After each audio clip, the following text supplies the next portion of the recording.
जो नारियल का पेड़ होता है, प्रथम वयसी पीतम तोयम अल्पम। अल्पम मतलब थोड़ा, और प्रथम वयसी मतलब जब वो एकदम छोटा होता है, जब वो आरंभ ही करता है लगना, उस समय प्रथम वयसी पीतम तोयम अल्पम। तोयम कहते हैं जल को, थोड़े से जल को वो पीता है।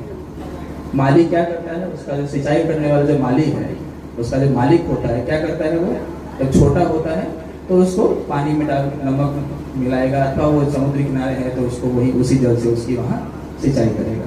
तो प्रथम वयसी पीतम तोयम अल्पम, थोड़ा सा जल को पिया। कौन? नारियल का पेड़, जब वो छोटा था तब। और क्या किया बदले में? जब वो जल को पिया तो बदले में क्या किया उसने? शिरसी निहित भारा। तो छोटा था तब वो जल को छोटे से अवस्था में पिया, जब वो बड़ा हो जाता है तो उसको फिर जल की आवश्यकता नहीं होती है। जब स्वयं उसका जड़ जब पानी खींचने में समर्थ हो जाता है तो उसको फिर जल देने की आवश्यकता नहीं होती है। प्रथम अवस्था में ही जल की आवश्यकता होती है उसको। वो प्रथम अवस्था में जल को पीता है जब छोटा होता है तब। और बदले में क्या करता है तो कहते हैं बदले में शरीर से निहित भारा। बदले में क्या करता है?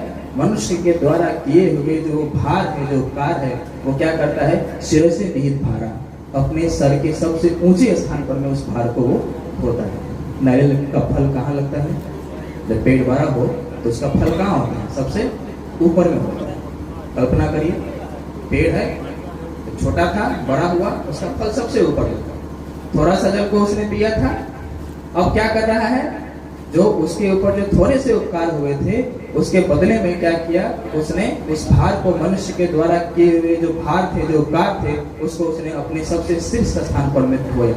और क्या करता है बदले में? कहा बदले में अमृतम उदकम कल्पम। अमृत, उदक मतलब जल, जो कैसा है? अमृत के समान है। और कल्प है, कल्प का मतलब औषधि।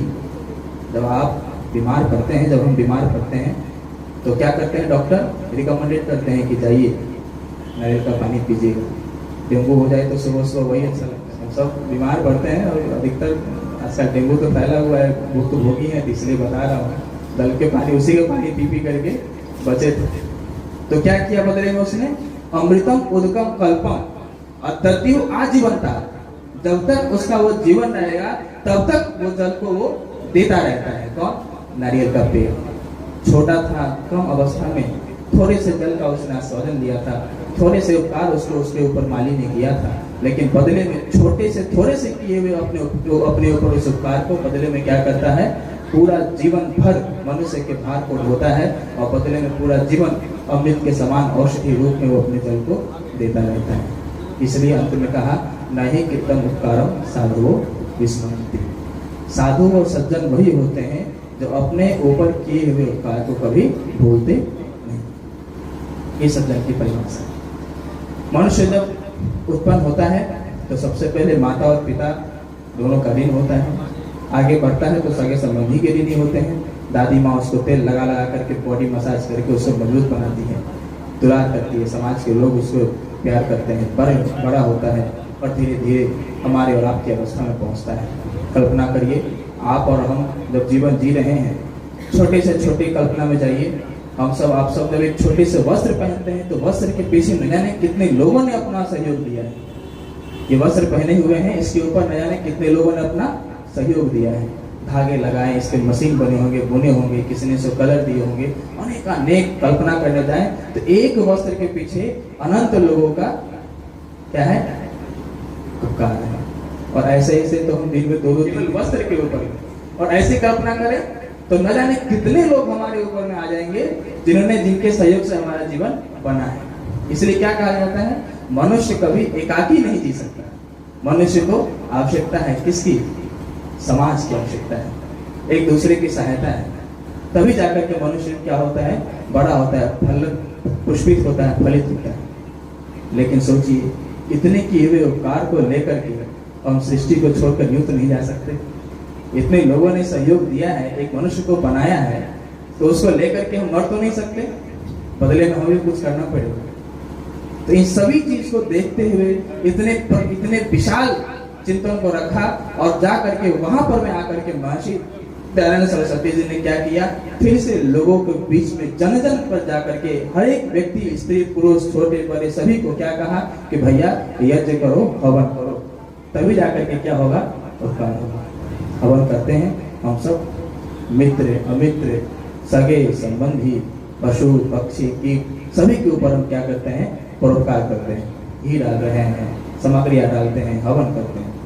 महर्षि दयानंद की अनेकानेक, मैंने कल भी कहा था कि उनकी सबसे बड़ी कीर्ति तो इसमें है कि उन्होंने लोगों को जागरूक किया कि आप शास्त्र पढ़िए, शास्त्र पढ़िए, और उन्होंने शास्त्र पढ़ने के लिए शास्त्र गिनाए और शास्त्र पढ़ने की पूरी परिपाटी बता दी। मैंने कल कहा था उन्होंने वर्णोच्चारण शिक्षा से लेकर के यानी जीरो से लेकर के कहाँ तक का सफर किया है, पूरे वेद तक का सफर किया, यानी वेद भाष्य तक करके। कोई ये कहे कि मुझे पढ़ने नहीं आता, वो भी गलत है। पढ़ने के लिए किताबें लिख दी, शिक्षा लिखी, व्याकरण के ऊपर ग्रंथ लिखे, साहित्य के ऊपर ग्रंथ लिखे, सब ग्रंथ लिखे, वेद तक का सारा सफर किया, कहा पढ़ो समझो और समाज में आगे बढ़ो। एक बार एक जंगल में भीषण आग लगी, जंगल में भीषण आग लगी, सारे पशु पक्षी जंगल छोड़ करके भागने लगे। जितने पशु पक्षी थे, 2 पैर वाले, 4 पैर वाले, कीट पतंग, सब क्या किए, जंगल को छोड़ करके भाग रहे हैं। भीषण आग लगी, भागे जा रहे हैं, कुछ मर जा रहे हैं, कुछ बच रहे हैं, कुछ झुलस रहे हैं। जिसको जो अवस्था में था उसी अवस्था में वो अपना जान बचाने के लिए भाग रहा है। ऊपर में कौवा भी भाग रहा था, जो भाग रहा था, उड़ते हुए जा रहा था, जंगल के लपेटे से बच करके कहीं अच्छे जगह जा रहा था, तो देखा कि उधर से एक मैना दौड़ करके आग की लपेटे की तरफ जा रही है। तो कौवा आश्चर्य हुआ, तो टोका, अरे मैना कहाँ जा रही है, सब जंगल छोड़ करके उल्टा भाग रहे हैं और तुम वापस जंगल की तरफ जा रही हो, अरे जान बचाओ, उधर आग लगी है, पता नहीं है क्या तुम्हें, उधर आग लगी है, भीषण आग लगी है, बड़े से बड़े जानवर तक अब जान बचा करके जंगल छोड़ रहे हैं, तुम उल्टा उधर कहाँ जा रही है। कहा कौवे चुप हो जा, मुझे ही पता है कि आग लग गई है, मैं तो आपको बुझाने जा रही है। बोला बुझाने जा रही है, कैसे? तो कहा बगल में एक तालाब है, वहां से चोंच में जल भर रही हूँ और जा करके वहां गिराऊंगी। कौवा हंसने लगा, मतलब पागल है क्या, तेरे एक बूंद जल से जंगल की आग बुझेगी क्या, पागल है, मर जाएगी तो भी जाएगी और कुछ होगा भी नहीं।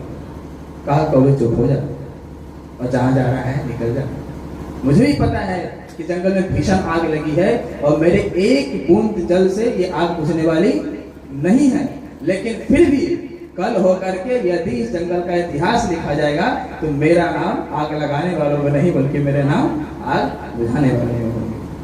आप जब यज्ञ करने चलते हैं तो यज्ञ का मतलब केवल हवन नहीं है, हवन तो यज्ञ का एक रूप है। यज्ञ तो क्या है, उपकार है समाज के ऊपर। जंगल में अनेक सारी चीजें हैं, हमारे ऊपर आक्रांताएं हैं, दूसरे धर्म मजहब हैं, अनेक चीजें हैं जो हमें रोक रही हैं। आप हवन ही कर रहे हैं तो इतने पॉल्यूशन है, थोड़े से हवन से क्या ही कितना पॉल्यूशन खत्म हो जाएगा, लेकिन फिर भी आर्य समाज की विचारधाराएं हैं, जब ये चलेंगी तो इसके आग, जैसे वो आग बुझाने में उसका नाम आया, तो आर्य समाज और आपके किए हुए जो कार्य हैं इससे क्या हो गए, आपका ऐतिहासिक नाम ये होगा कि आपने जंगल की आगे बुझाई, समाज का उपकार किया। महर्षि दयानंद के अनेक इस प्रकार की कृतियां हैं। हम सब शास्त्र को पढ़ें, शास्त्र को जाने, अपना चिंतन दें। आप सब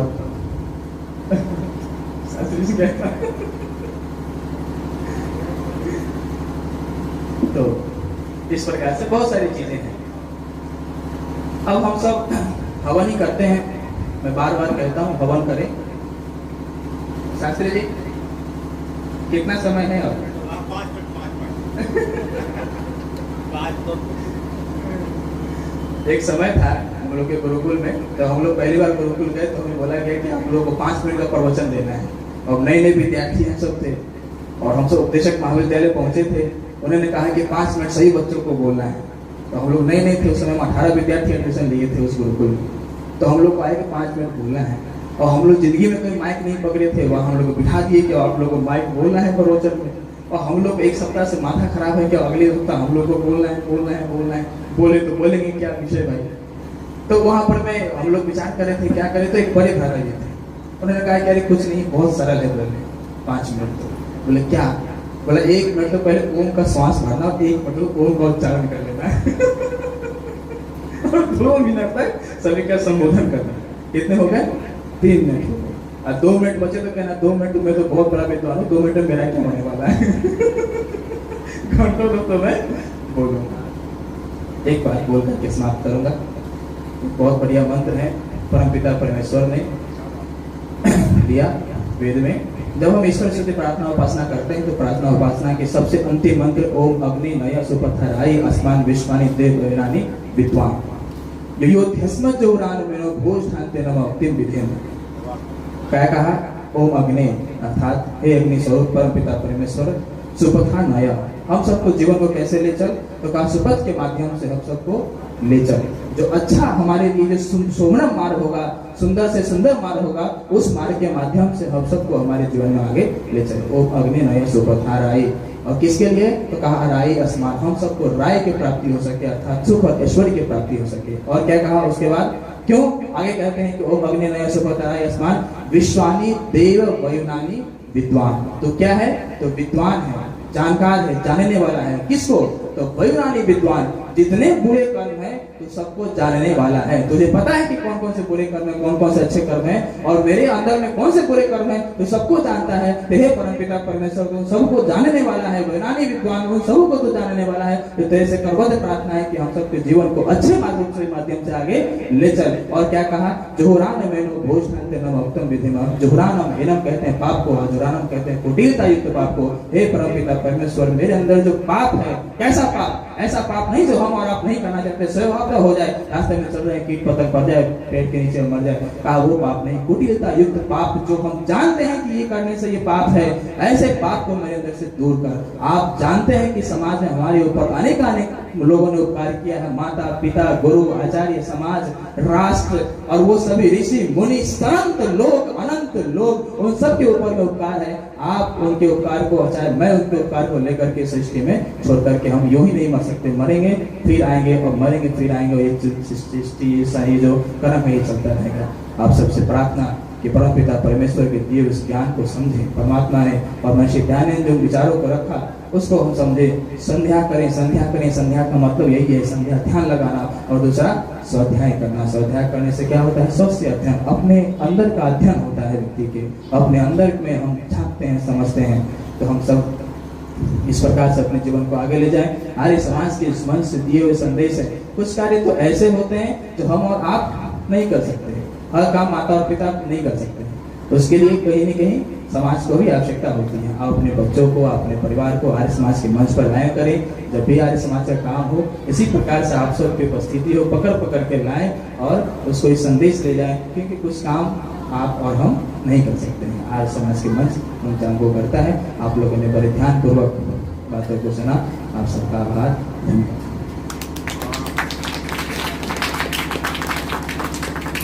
ओ